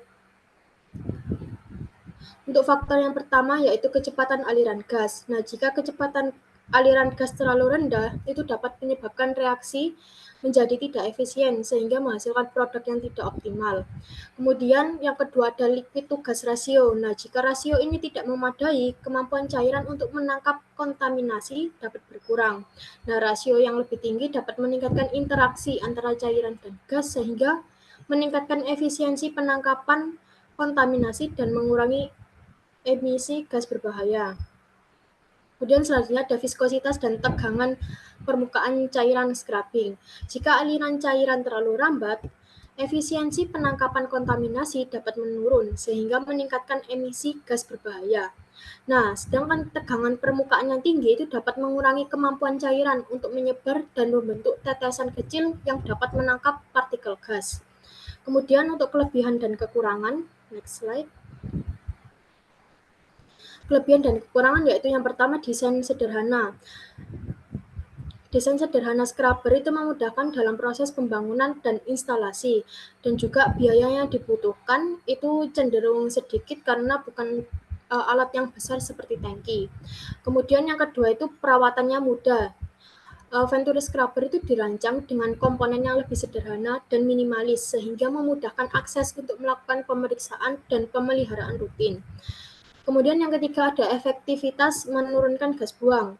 Nah, Venturi Scrubber itu berkontribusi pada pengurangan dampak lingkungan yang negatif, sehingga pada saat pembuangan limbah itu diolah dahulu oleh Venturi Scrubber, sehingga tidak akan mencemari lingkungannya. Kemudian untuk kekurangan yang pertama, ada konsumsi energi tinggi. Nah, konsumsi energi tinggi ini akan berdampak pada biaya operasional sehingga nanti pada perusahaan biaya energinya akan menjadi bengkak ataupun banyak. Kemudian yang kedua ada potensi erosi pada trot atau nozzle atau pada leher Venturi Scrubber. Nah, proses ini itu dapat menyebabkan kerusakan pada komponen vital yang pada gilirannya itu dapat mengakibatkan kebutuhan untuk penggantian dan perbaikan komponen, sehingga nanti akan memakan biaya lagi. Kemudian keterbatasan kapasitas besar. Nah, Venturi Scrubber itu memerlukan lebih banyak bahan baku, ruang, dan infrastruktur pendukung yang dapat meningkatkan biaya awal investasi, sehingga biaya operasionalnya itu akan mempengaruhi profitabilitas terutama dalam industri yang sangat kompetitif. Next slide. Kemudian untuk perhitungan bulk conveyor, di sini adalah pupuk NPK memiliki bulk density sebesar 62 pon per feet. Nah, sebesar 450 ton per menit ditransportasikan secara horizontal dengan jarak 1.300 feet dan kemiringan 5 derajat. Nah, tentukan perkiraan ukuran belt yang dibutuhkan, kecepatan belt yang dibutuhkan, panjang lintasan belt conveyor, kenaikan belt conveyor dari bidang datum, dan juga daya yang dibutuhkan untuk menggerakkan motor belt conveyor. Next slide. Untuk pertama yaitu perhitungan ukuran belt. Nah, di sini kita mengasumsikan bahwa pupuk yaitu adalah soda ash atau HEVI yang sudah saya highlight. Nah, di slide sebelumnya kan sudah tertera bahwa bulk density-nya kita asumsikan 62. Nah, di sini pada average wage itu ada di antara 55 sampai 65. Nah, 62 itu di antara 55 dan 65 dengan rekomendasi maksimumnya yaitu 19. Next slide. Kemudian kecepatan belt yang dibutuhkan. Nah, kita trial bahwa nanti kecepatan beltnya yaitu diambil 24. Nah, karena tadi kan 19 derajat. Nah, itu dibulatkan aja menjadi 20 derajat. Karena di sini 20 derajat dan lebar beltnya 24, maka diambil 132. Kemudian dihitung lagi 450 ini dibagi 132 kemudian dikali 100 feet per menit akan menemukan hasil 340 feet per menit. Jadi untuk kapasitas kecepatan 450 ton per menit dengan ukuran lebar belt 24 inch didapatkan 132 ton per jam itu sebesar 340 menit. Next slide.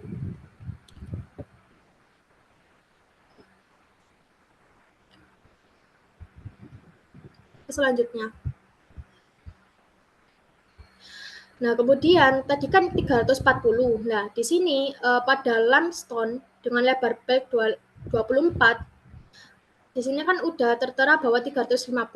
Nah, jawaban yang tadi sebelumnya adalah 340. Jadi dia itu masih bisa masuk atau artinya belum melebihi batas maksimum. Jadi untuk kecepatannya 350 itu kan maksimalnya. Jadi 340 itu masih memenuhi batas maksimumnya. Next slide. Kemudian selanjutnya itu panjang lintasan dan kenaikan.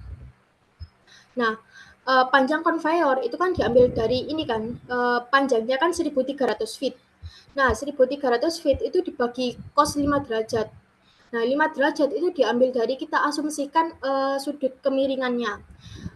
Kemudian tinggal dibagi aja 1.300 dibagi cos 5 derajat. Itu hasilnya 1.305 feet. Kemudian untuk ketinggian itu 1.300 dikalikan tan 5 derajat yaitu 114 feet. Maka panjang lintasan untuk kapasitas 450 ton per jam pada belt conveyor sebesar 1.305 feet dan 114 feet. Kemudian untuk panjang horizontal itu 0,4, ini udah dari rumusnya. Terus kita masukin ini 1.300 itu kan panjang lintasan yang kita asumsikan. Kemudian 300 itu diperoleh dari rumusnya dan 450 itu dari kita asumsikan yaitu kapasitas 450 ton. Kemudian ini dibagi 100. 100 ini dari rumusnya ketemu 21,3 HP. Untuk panjang vertikal yaitu 0,01 dikali 113 dikali 450 dengan hasil 51,3 horsepower. Next slide. Nah, kemudian dari grafik panjang ini kan udah didapatkan. Kita asumsikan bahwa tadi itu 1.300. Nah, 1.300 ini kan pada grafik kan udah saya kasih merah-merah kan. Dekatnya 1.200 ini kan ada garis merah. Nah, itu kita anggap 1.300. Kemudian itu kita tarik slide ke atas. Terus habis itu kita lihat ke kiri. Nah, ke kiri itu 3,2-an. Jadi untuk panjang MT-nya itu dilihat dari grafiknya ketemu 3,2. Terus 3,2 itu dikalikan 340 dari hasil sebelumnya, terus dibagi 100, jawabannya itu 10,8. Jadi untuk total daya itu tinggal dijumlahkan saja panjang horizontal, vertikal, dan MT, yaitu 21,3 horsepower ditambah 51,3 tambah 10,8, jawabannya yaitu 31,15 horsepower. Jadi total daya yang dibutuhkan untuk menggerakkan motor belt conveyor itu sebesar 31,15 horsepower. Next slide.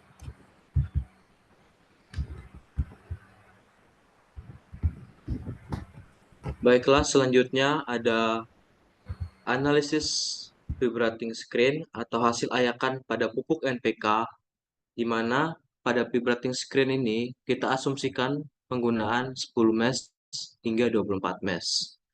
Nah, dari hubungan antara rata-rata ukuran partikel dengan fraksi massa didapatkan bahwa dari 10 mesh hingga 24 mesh, average itu adalah jumlah dari nilai aperatur ini, aperatur dari 10 dijumlahkan dengan aperatur 12. Nilai dari aperatur ini didapatkan dari literatur buku operation unit. Setelah dijumlahkan itu hasilnya 1524. Begitu juga pada mesh ke-12 dan mesh 14. Mesh 12 yang nilainya dalam buku literatur unit itu 1397 dijumlahkan dengan mesh 14 yaitu 1168, itu hasilnya 1282,5. Untuk yang selanjutnya begitu juga pada mesh 14, 16 dijumlahkan, mesh 16 dan 20 dijumlahkan nilai dari aparatur MM-nya, dan juga pada mesh 20 serta 24. Nah, untuk fraksi massa itu didapat dari nilai antara jumlah mesh kedua mesh itu dibagi dengan total dari average, kemudian dikalikan 100%. Nah, didapat nilai dari jumlah mesh 10 dan 12 itu sekitar 152. Itu ditotalkan dari 10 dan 12, kemudian dibagi oleh total dari average, terus dikalikan 100. Itu didapatkan 27,38544474. Begitu juga pada untuk mesh yang 12 dan 14, nilai dari total average dari antara mesh 12 dan mesh 14 dibagi dengan total nilai average keseluruhan mesh itu dikalikan dengan 100. Didapatkan nilainya 23,045821. Begitu juga untuk mesh 14 dan 16, untuk mesh 16 dan 20, untuk mesh 20 dan 24. Nah, di sini ada grafik hubungan antara ukuran partikel dengan fraksi massa, di mana hubungan antara ukuran partikel yang tadi dengan fraksi massa tersebut itu berbanding lurus. Di mana semakin besar partikelnya, maka fraksi massa juga akan semakin besar. Setelah itu, kita cari analisis dalam bentuk distribusi kumulatif. Pada tabel analisis hasil distribusi kumulatif, digunakan mesh dalam yang paling kecil hingga mesh yang dalam yang paling besar, yaitu mesh 10, 12, 14, 16, 20, dan 24. Nah, untuk aparatur size mm ini diambil dari buku literatur operation unit. Nah, dimasukkan dari mesh 10 ini 1,651, mesh 12 1,397. Begitu juga untuk selanjutnya diambil dari nilai literatur, nilai aparatur size ini per mesh-nya diambil dari literatur operation unit. Begitu juga untuk pencarian log aparatur. Nah, untuk mencari log aparatur ini, di mana nilai dari aparatur size dilogkan, sehingga didapatkan nilai dari log dari 10 mesh atau log dari 1,651 adalah 0,217747073. Begitu juga pada mesh 12, didapatkan nilai log aparaturnya yaitu log 1,397, sehingga nilai dari log mesh 12 adalah 0,145114519646. Begitu juga sampai mesh 14, 16, 20, dan 24. Nah, untuk nilai dari cumulative oversize yang paling atas itu digunakan yang paling 0 karena yang paling awal. Setelah itu, untuk yang mesh 12 itu digunakan 27,38544. Nilai dari 27,38544 ini diambil dari fraksi massa yang paling atas atau fraksi massa pada mesh 10. Nah, untuk nilai selanjutnya itu didapatkan dari fraksi massa yang sebelumnya itu ditotalkan dengan fraksi massa yang selanjutnya, sehingga didapatkan nilai dari kumulatif oversize untuk mass yang ke-14 adalah 50, 43, 12, 6685. Begitu juga selanjutnya pada mass 16, di mana nilai dari kumulatif oversize pada mass ke-14 itu dijumlahkan dengan nilai fraksi massa pada mass ke-14, yaitu 19,39802336. Setelah dijumlahkan, didapatkanlah hasil dari kumulatif oversize pada mass 16, yaitu nilai 69,802929021. Begitu juga pada mass 20, seterusnya, dan mass 24. Selanjutnya, di sini ada kurva distribusi pada log size ukuran mikromet untuk sumbu X, dan juga kumulatif oversize digunakan sebagai sumbu Y. Didapatkan grafiknya itu menaik ke arah kiri, yang artinya bahwa setiap pada log operator kumulatif oversize yang didapat itu semakin kecil, atau angkanya menunjukkan minus pada nilai dari log operatornya, di mana semakin kecil size-nya pada MES 24, salah satu contohnya, yaitu nilai size operatornya 0,71, maka didapatkan log operatornya minus 0,154, berarti semakin kecil benda padatan yang tersaring pada bawah di dalam wadah. Nah, untuk selanjutnya pada perhitungan vibrating screen, hasil penentuan diameter partikel, di mana di sini ada tabel penentuan diameter vibrating screen. Yang pertama ada diameter ayakan dalam bentuk mikrometer atau milimeter. Nah, di sini kita asumsikan untuk yang pertama itu 2,506, untuk yang kedua itu 2, untuk yang ketiga 1,95 mm, 1,954 mm, untuk yang ketiga 1,346, untuk yang ke-7 itu 1, yang untuk yang ke-8 itu 0,9. Pada sampel, untuk berat bahan tertahan, itu kita asumsikan kembali, untuk yang pada diameter ayakan 2,506, itu diameter tertahannya saya asumsikan sebesar 26,61. Sementara untuk diameter ayakan 2, itu saya asumsikan sebesar 28,89.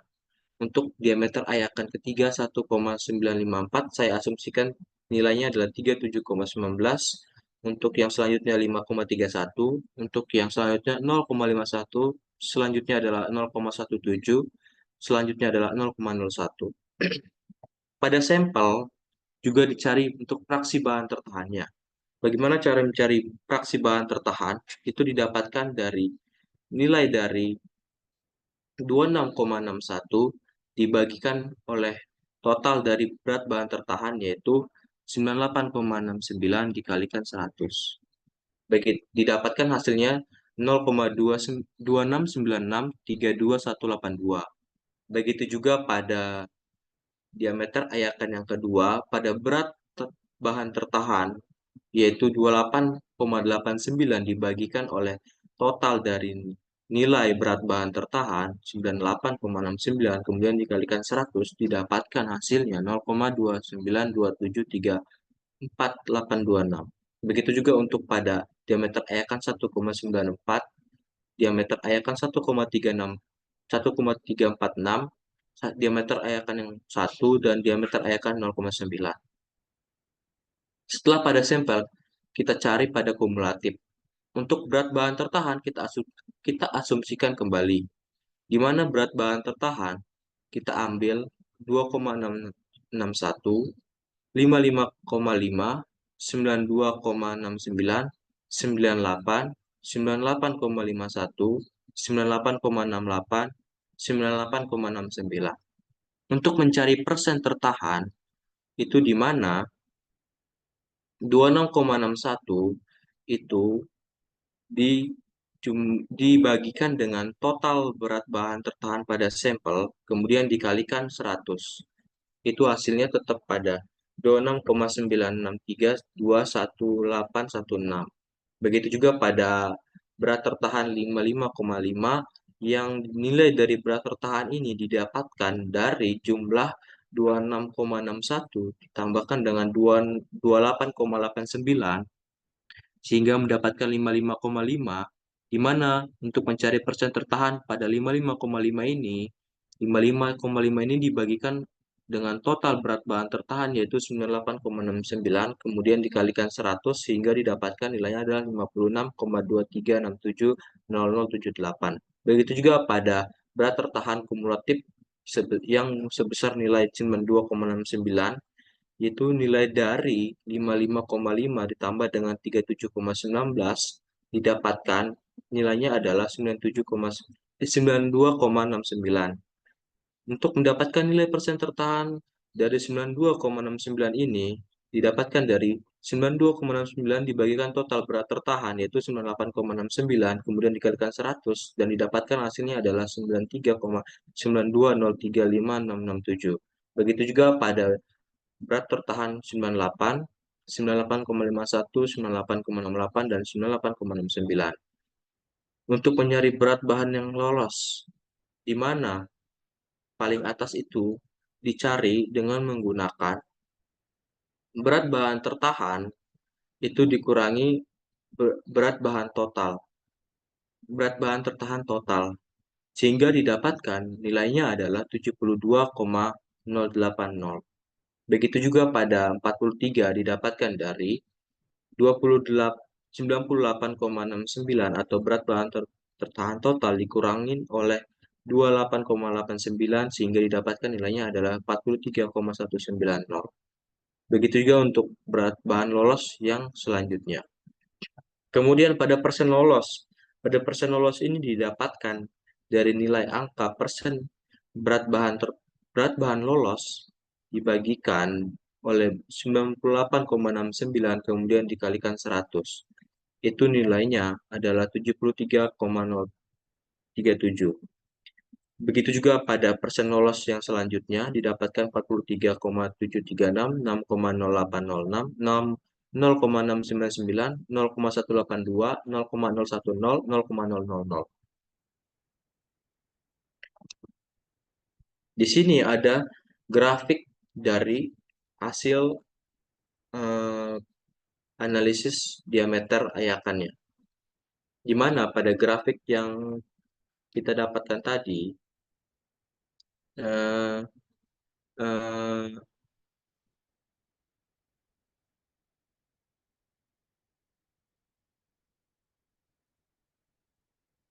untuk perhitungan pada tabel grafik ini didapatkan dari penentuan diameter partikel, di mana diameter partikel itu yaitu diameter ayakan yang 2,506, 2, 1,954, 1,36, 3,46, 1, dengan 0,9.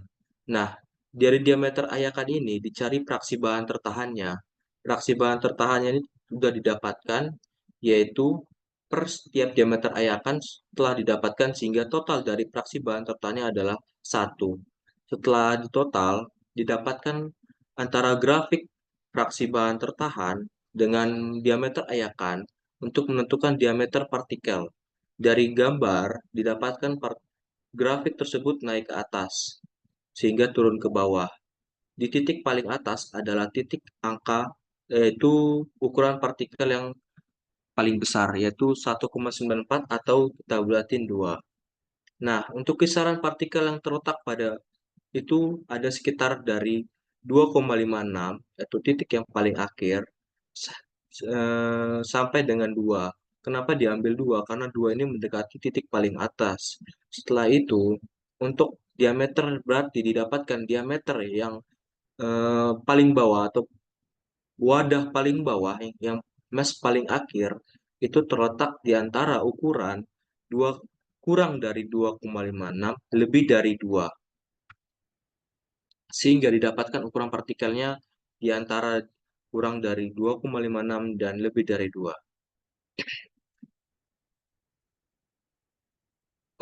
Sekian dari presentasi kelompok 1, saya ucapkan terima kasih. Saya mohon maaf bila ada salah kata atau kurang dalam presentasi yang kami lakukan.